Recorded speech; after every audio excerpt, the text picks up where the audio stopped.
Meron naman ditong ipinost si Sarcastic Reason. How to spot a red flag is a certified flop as it fails to deliver high ratings in its time slot. And it's far behind by miles against My Ilonggo Girl in both TV ratings and online views. This so-called starlet love team of the decade is just overrated and overhyped.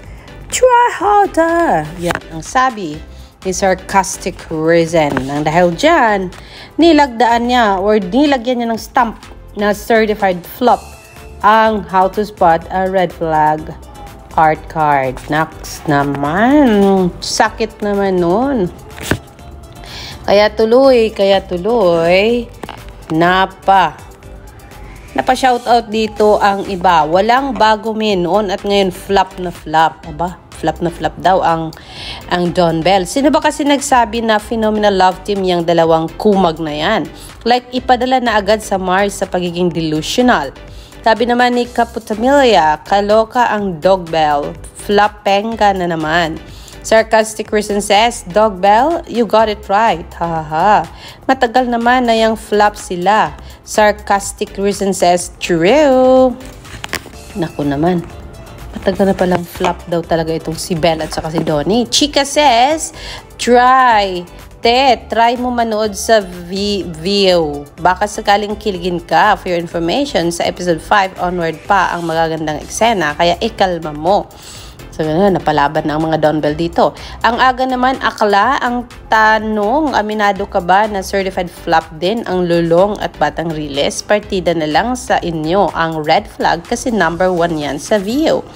Sabi ni Ryan, pinuputok ng butcher mo. Kinukumpara mo pa talaga yan sa Ilonggo Girl nyo. Yang sa Ignacia partnership with Vio, yan sa inyong kamuning Gmail Prime Mima Kaakla. Awayan na sila. Right on me says, ang bobo lang ang matatal talaga ng sulit guys. Ang matatal na napapanood yan online. Matagal na napapanood yan online. Streaming via Philippines, Netflix.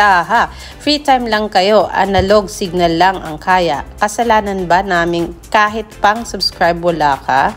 Ayan. Sa Vio naman pala sila nanood. Kaya humina ang ratings ng ilagay ito sa primetime bida. Sabi ni No to Fake News, day 1 pa lang wag masyadong excited. Sabi ni Bong, uy, itulog mo na lang yung inggit mo, pikit ka muna. Yung Can't Buy Me Love pumatok dahil sa snoring pa. Ala. Ganon, sabi ni KKK Apple. Si snoring daw po ang popular. Sabi ni ACG, try harder din sa paninira be. Breaks 99, certified insecure.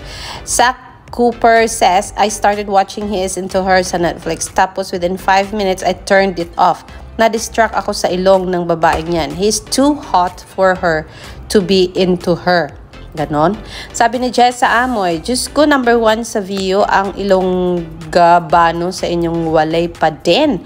Sarcastic Reason says, ba't nasa Vio ba ang Ilonggo Girl? Sabi ni Ding Felix, di na ako watch pag 9:30 wala ng PBB. Sabi ni May Dadios, panira pa more. San Juan says, uy, wag kayo, paborito yan ng management. Sila daw bubura ng record ng Kathniel. Troy is saying, iwan ko ba ni wala namang chemistry sa ka-OA sa fan service masyado sila ata. Inspiration ng JM Fiang hak parang magtito ang peg. Wala, sakit nun. Sabi ni Sunborn, hindi po lahat alam ng ang Vio at subscriber doon. May data ba kayo ng subscriber ng Vio kung ilan?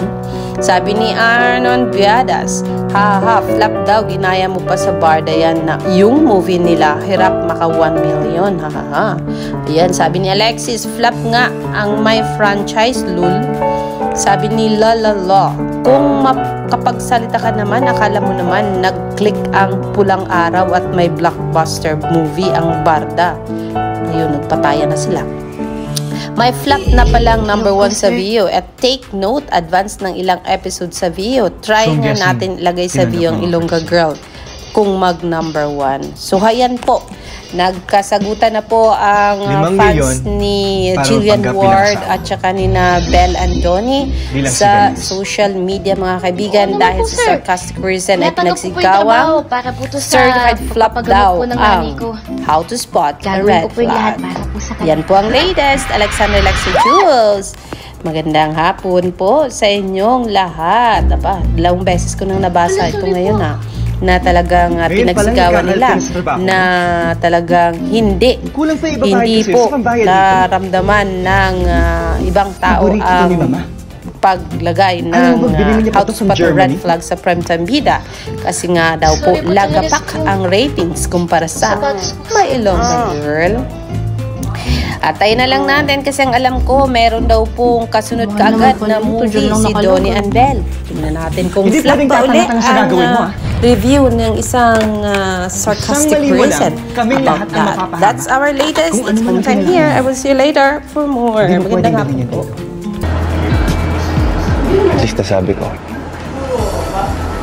At hindi naman mula yung ilang ko. Ibig sabihin, galing sa puso ko.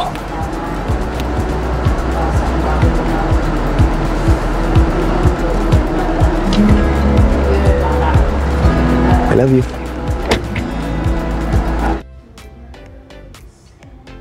So I'm guessing, tinanggap mo yung offer ko sa'yo.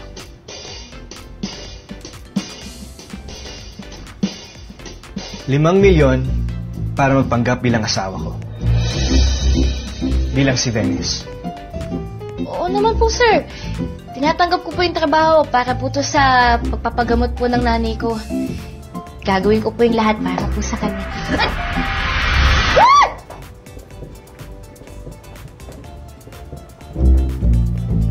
Hala, sorry po. Ngayon pa lang nagkakalat ka na sa trabaho mo? Kulang pa ibabayad ko sa'yo sa pambayad dito. Paborito to ni Mama. Alam mo ba, binili niya pa to from Germany? Sorry po talaga sa yung sapatos ko kasi ang taas.